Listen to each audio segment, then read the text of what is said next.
heart of Africa lies a nation grappling with the impacts of climate change. But amidst the challenges, there are seeds of change sprouting across Zambia's diverse districts.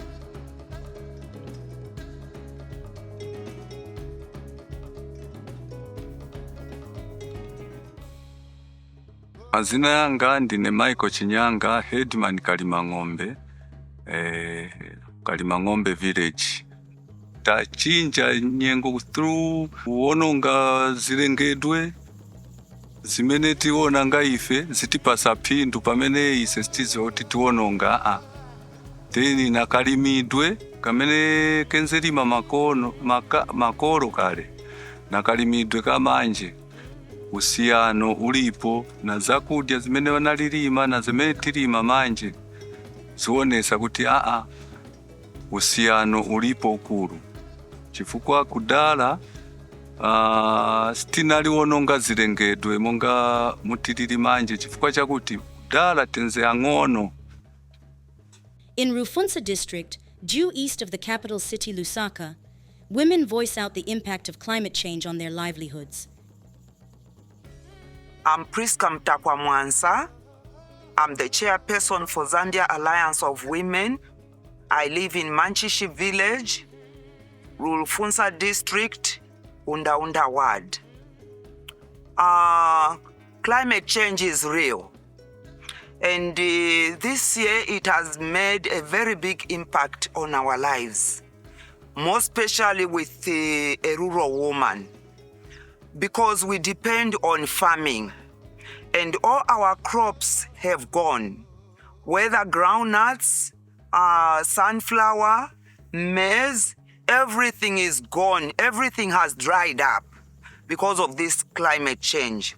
It has made a very big impact in our lives, in our families. As a result, there is going to be more malnutrition cases, there is going to be more GBV cases, there is going to be more early marriages. The impact is just so big.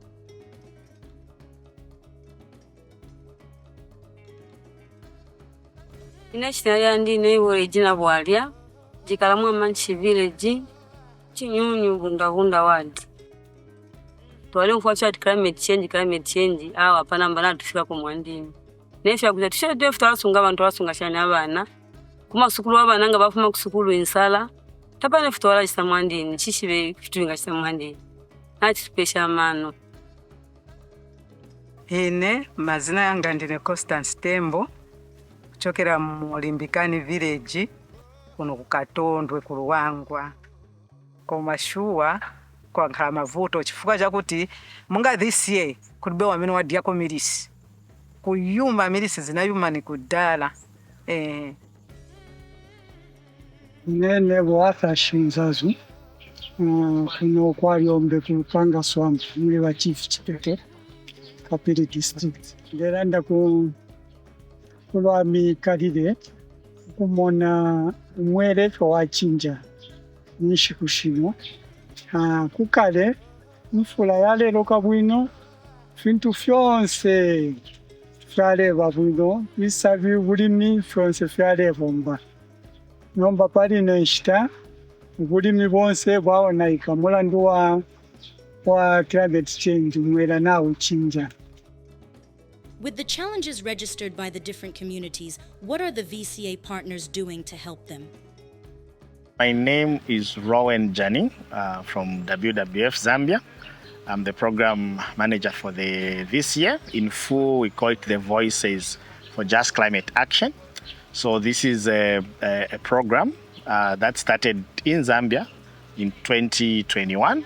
So it's not only in Zambia, but it's also in Africa. We have Kenya, we have Tunisia, and then we also have in South America, we've got Brazil and Bolivia, Paraguay, in 2 countries taken as one program. And then we also have Indonesia.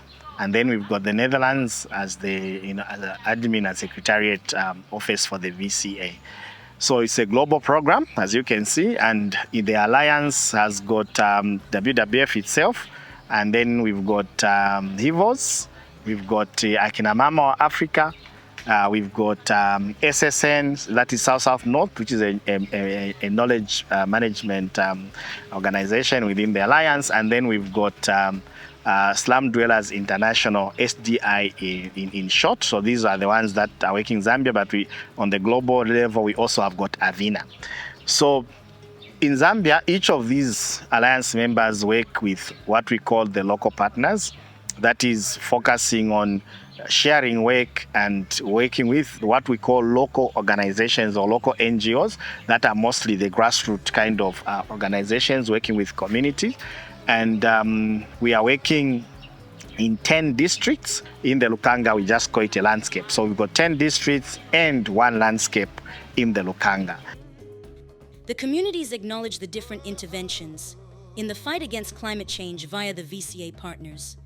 Atiphunzisa zambiri zokuti tibwezere monthaka kushanga mitengo, kuonako kuti taphunzirako mwina twama irrigation tuma gardens, than depending ichabe kuti mvula ibwere. So zonse izo watithandizako especially pa maphunziro atiphunzisa, because monga Alliance vanabwera mochedwa kuno last year. So tikalibe kuti tikachinge ma project ambiri maningi, koma tiona kuti kutienda improvement zankhalapo chifukwa zimene atiphunzisa tiziyesesa. Pali pano anatipasako na mitengo ya maorange, maguava, chanti na shanga at least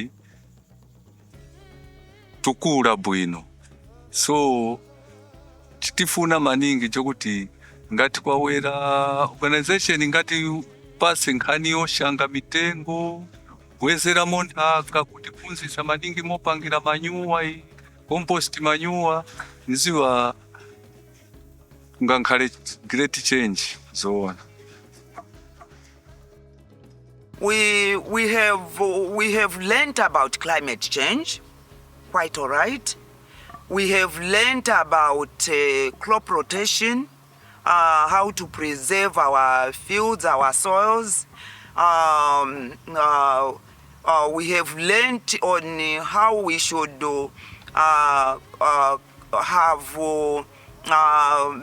how we can make manure in our homes instead of depending on fertilizer.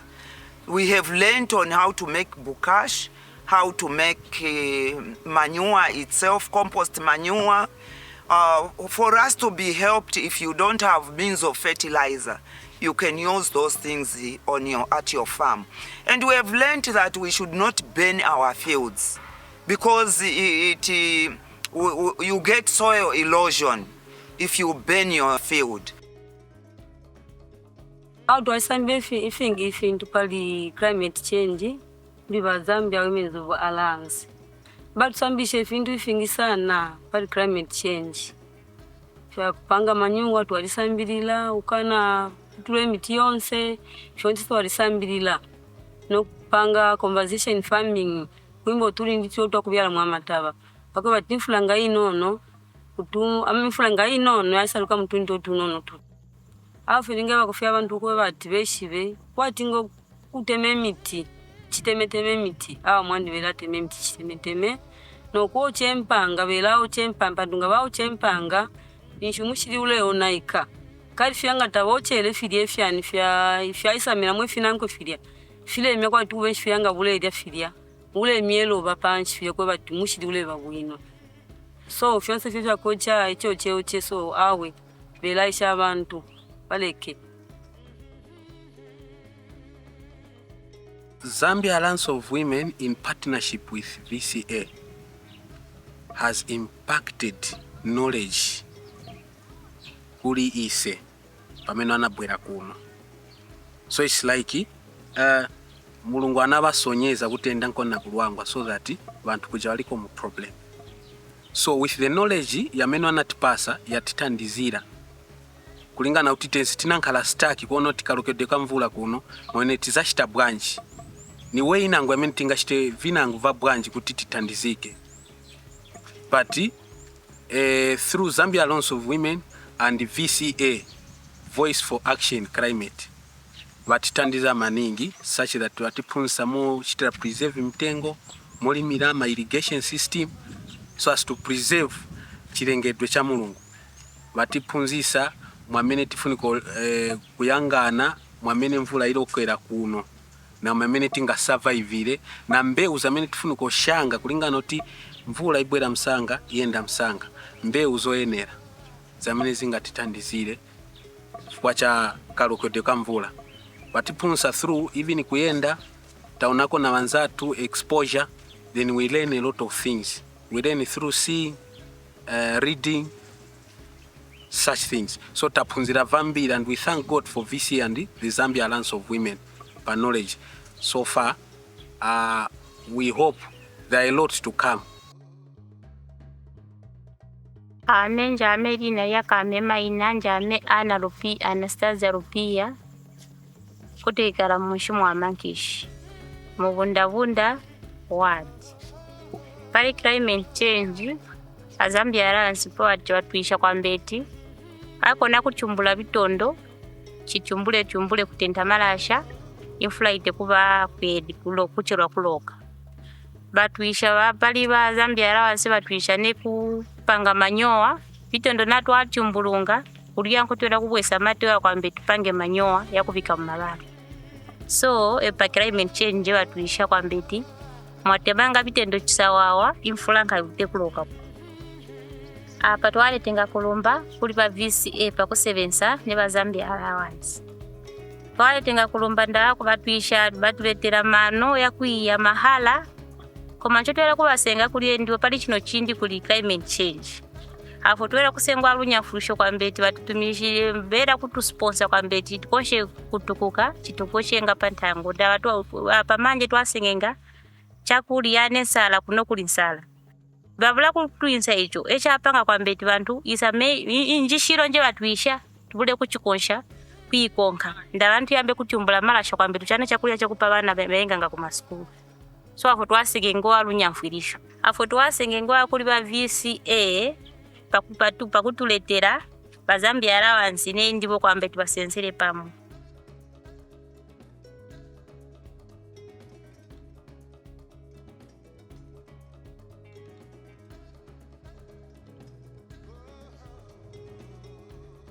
Ine ndine chairperson wa guru ya Zambia Alliance of Women zao.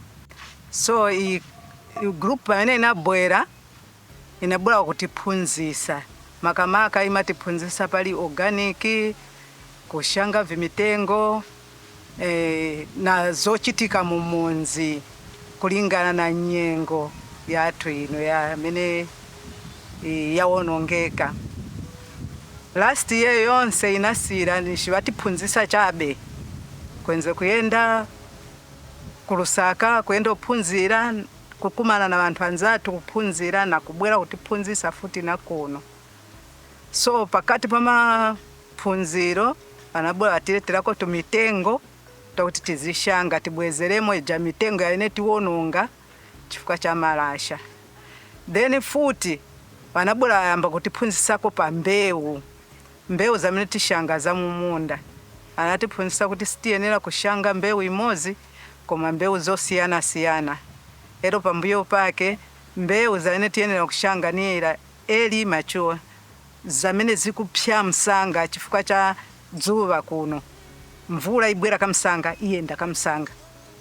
Ero manje futi anatiphunzisa kuti mbewu zolimba maningi nizija mbewu zamene nzoyuzinga makolo yathu akale. So apa ndiye pamene nzokamba kuti bazatipangira seed bank. Iyo iyamba chabe banatuuza ero banatikita promise kuti tizisungiramo zija mbewu zakudala zakuti tikashanga zizamba kutipulumusako monga mapira nyemba zija mbewu zakudala vijaso ndiye vamene bachita bazao. Climate change has affected Zambia adversely in many ways. Some of the most visible ways is through reduction in rainfall and a lot of rainfall variation. That is how the intensity, the duration, such aspects that have, led to a lot of, adverse impact on the ground, especially with the relations to crops and livestock. In addition, of course, this is affecting wildlife. It's affecting the wetlands of the Kafue Flats and the Lukanga. And we are seeing a lot of pressure that is in this wetland system as a result of climate change.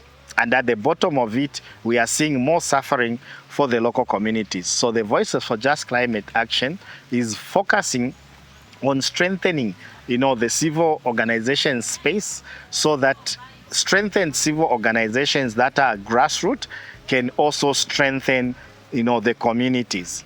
In the 10 different districts that the VCA is active in, community members are ready to join forces to combat climate change, from Chikankata to Iteji-Teji and from Luangwa to Kafulwe.